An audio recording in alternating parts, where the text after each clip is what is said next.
হাজারো তরুণীর মন ভেঙে বিয়ের পিড়িতে সামাজিক যোগাযোগ মাধ্যমের তুমুল জনপ্রিয় ব্যক্তিত্ব ফারাজ করিম চৌধুরী। কিন্তু জানেন পাত্রীকে? এই পাত্রীর ছবিও এখন সামাজিক মাধ্যমে ঘুরে বেড়াচ্ছে। যদিও কিছুদিন ধরে সোশ্যাল মিডিয়ায় আলোচনা বিয়ে করতে যাচ্ছেন ফারাজ করিম চৌধুরী পাত্রী সম্পর্কে জানা গেছে, কন্যার নাম আফিফা আলম। রাজধানীর নর্থ সাউথ বিশ্ববিদ্যালয়ে আর্কিটেকচার বিষয়ে পড়ালেখা করছেন তিনি।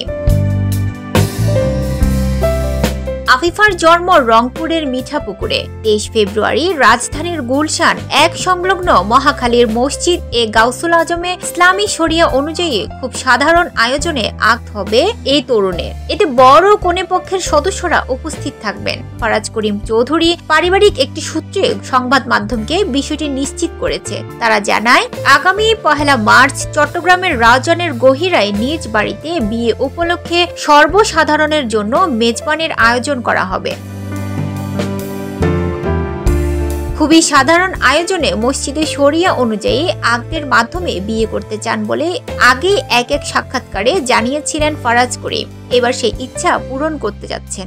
বিয়ে প্রসঙ্গে ফারাজ করিম চৌধুরী জানান, বাগানে ফুল ফুটলে আর আকাশে চাঁদ উঠলে সবাই দেখতে পাবেন, এটাই স্বাভাবিক। ফারাজ করিম চৌধুরী চট্টগ্রাম 6 আসনের 5 বারের সদস্য ABM ফজলে করিম চৌধুরীর ছেলে। একের পর এক ব্যতিক্রমী কর্মকাণ্ড সামাজিক যোগাযোগ মাধ্যমে তুলে ধরে দেশ জুড়ে জনপ্রিয়তা অর্জন করেছেন তিনি।